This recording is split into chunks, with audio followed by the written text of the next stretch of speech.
I think I got more questions than answers for this one. But let's just jump into it and see where it leads us.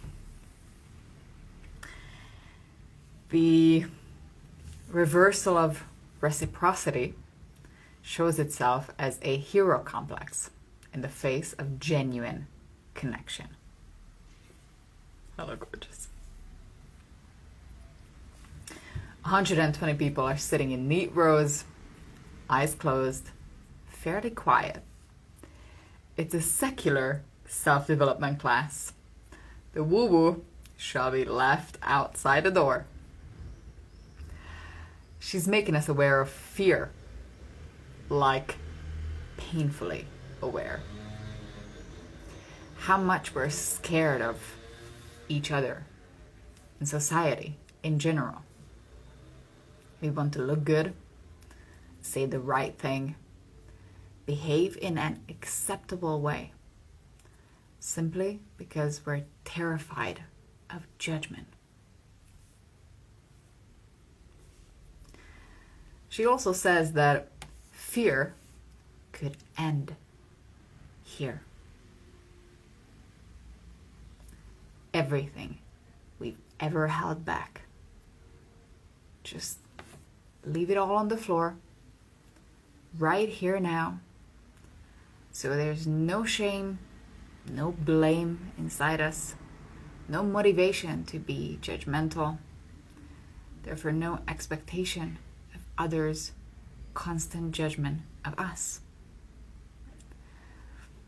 Makes a lot of sense to me. I'm the second one to start audibly sobbing, shouting, blaming, expressing decades of pent-up anger.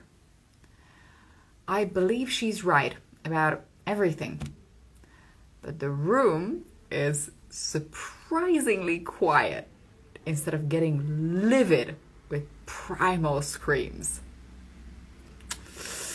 Brits. The lack of courage and camaraderie gets me infuriated. Don't you get it, people? I can still feel the pain of it.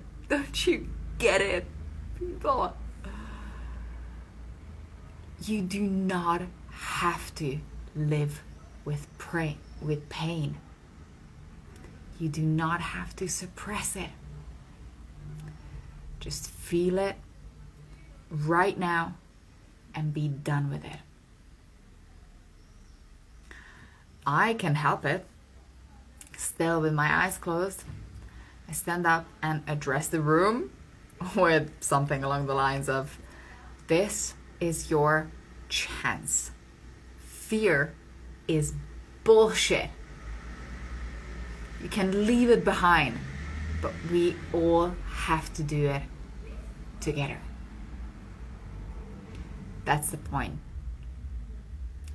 We keep getting it from each other. If one of us is suffering, all of us are suffering. Seriously, I made such a convincing speech of that. I sit down. The girl next to me squeezes my hand. The room stays relatively quiet. I just cannot fathom why we won't pull together on this. I had the guts to give a voice to those who don't dare to speak up, and this is the response. Polite, British whimper. I did my part. Also, with this impoverished hero monologue, I managed to quench my thirst for looking good in front of others.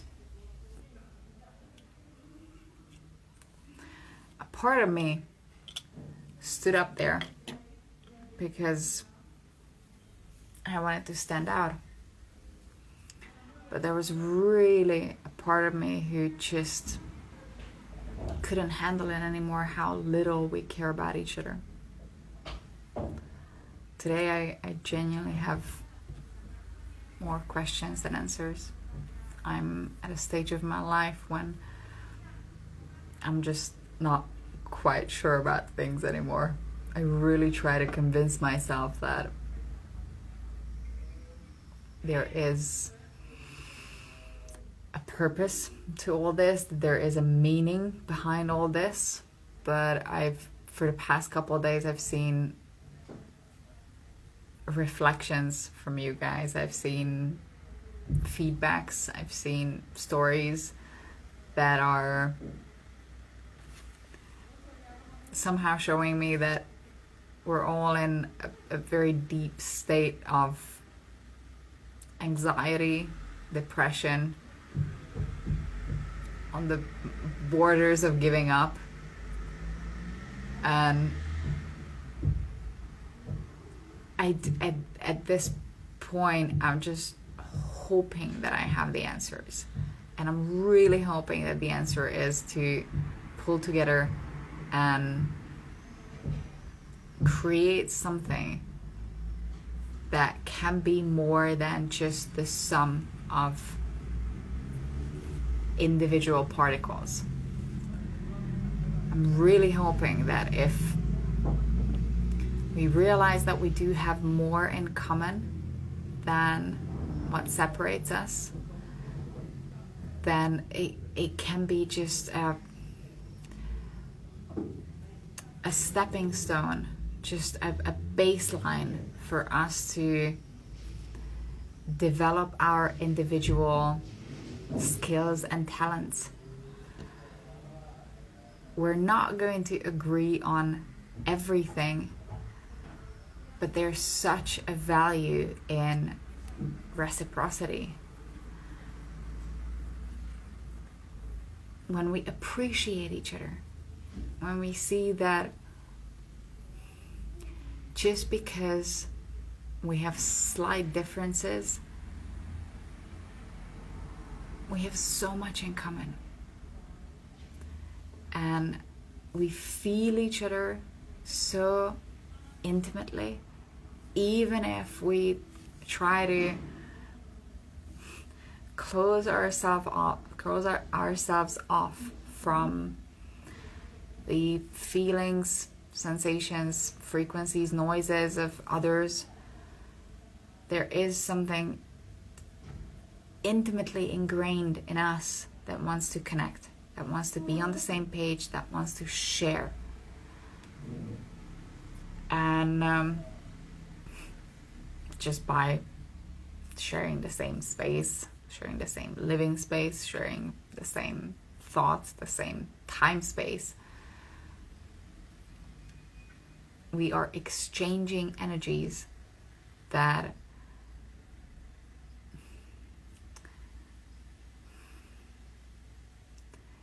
dude, unless we care about each other, we're going down together. I really feel it. And I felt it back then, and I feel it right now, that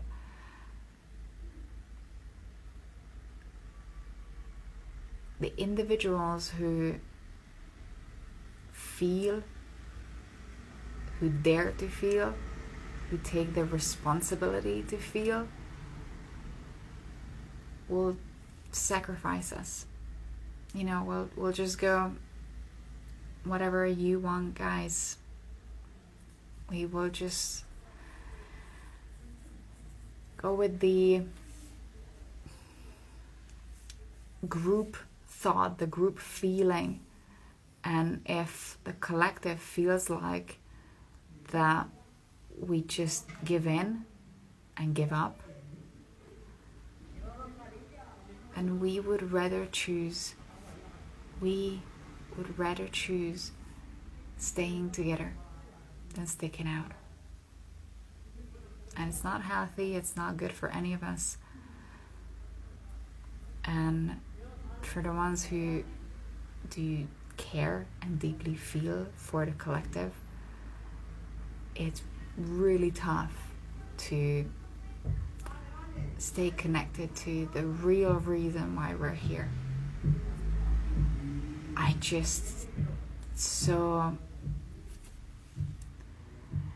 there's something in me. I don't know how to voice it yet. I don't know how to put it in words yet.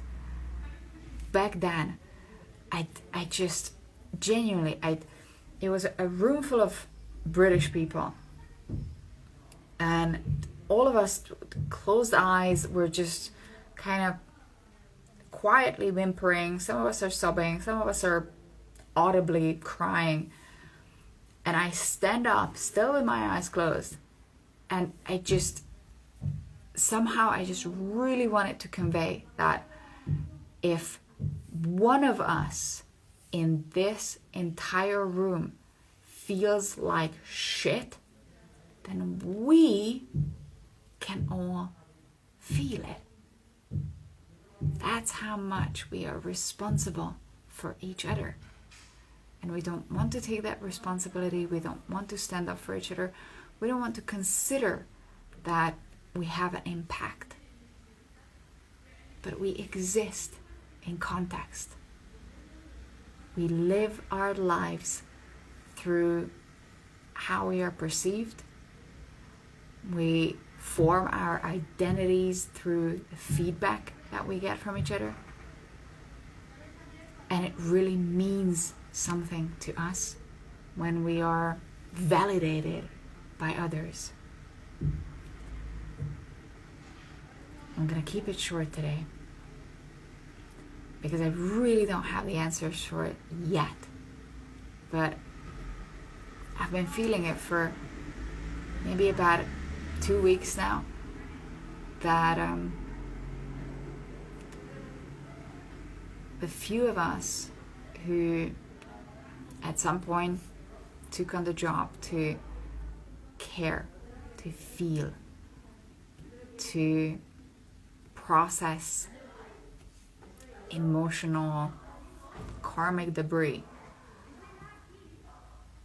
unless we pull together, then we will just go down together. Because we would rather stay with the community than stick out. If we look at our friends, if we look at our relatives, and they choose to not care anymore, then we as emotionally sensitive beings, we would rather stay with them through whatever their choice is. And a spark inside me, a part of me, is not happy with that choice anymore. I don't want to go down with the group, with the collective, just because they choose to. I believe in that we don't have to re-traumatize ourselves. We don't have to live through our pains. We don't have to indulge in our past. We can look forward. We can stick together in happiness. We can create something valuable together. And we really don't have to stick to our communities and collectives.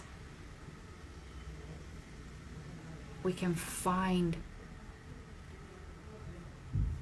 people who think similarly, people who feel similarly, who do not want to get bogged down by fear, pain, sadness, anger, frustration,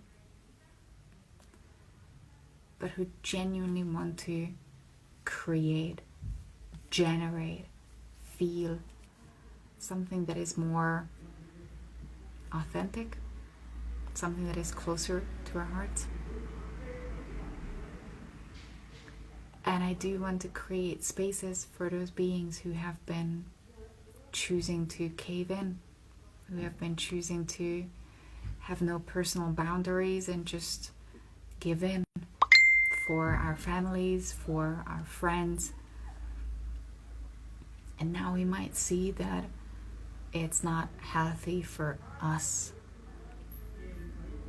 to stay in friendships, stay in relationships, stay in groups, circles that disagree with us. I want to mediate. I'm always going to be the person who's just the connective tissue between wildly different ideas and worldviews. But there is something in me that just says that I don't want to live in polarity anymore. I don't want to tolerate polarity anymore. We are ridiculously responsible for each other's experience. We can elevate each other or tear each other down completely. And I want to elevate people around me. I don't want to instigate conflict. I don't want to cave in to conflict. And I don't want to stay quiet when I disagree. That's where I'm at right now. I love you so much. I applaud you for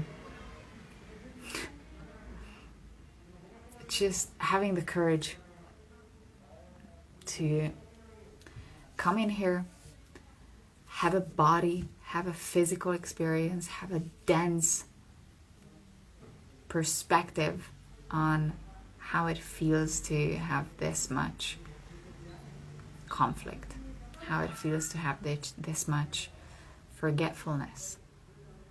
It's tough.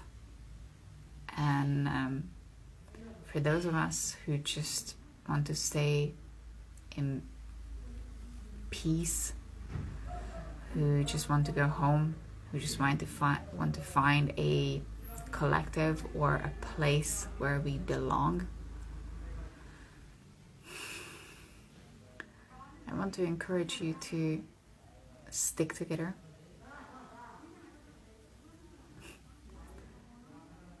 Because if we choose to go with the flow and just stay with whatever the group says and go with our families, go with what the government says, go with what our friends believe in, we're giving up on something so inherently vital to our spirit that at some point we might just completely forget what we came in here for. I'm getting very tired. I really am. I live in noise and it really wears me down. I try to run away from it, but it catches up with me. And there is a spirit voice inside me that just says, do not give up, do not cave in, do not follow. I feel the responsibility. If I stay quiet, put down, don't say anything, then I feel like I haven't really fulfilled my mission, my potential. I stood up there and I'm going to stay strong, keep standing up, stay loud and maybe sometimes obnoxious. Not because I want to convert people, not because I want to preach, but just simply because I care so much that if there is a fraction of a quanta in you that still wants to fight, still wants to believe that there is more to life than what we're doing right now, I want to fight for that, and I want to stand by that. 9/11. That's all I have to say for now. I love you so much. This was not the happiest of messages. But if you feel like you're fighting, if you feel like you're up against tides that are just way beyond you, if you feel like you're fighting a losing battle, I would want to connect the people who just don't want to give in. Smile. Yeah, that's something we can still do. We can still be happy about the little things. But I do genuinely want to bring people together who feel that this is just not acceptable anymore. That's what I have in me for now. I hope you can hear the noise. I don't feel like I can do much about it. I don't want to intervene. I don't want to intercept other people's lives. But inherently, I do want to awaken something in them that says that you do not have to live like this. I love you so much. See you tomorrow.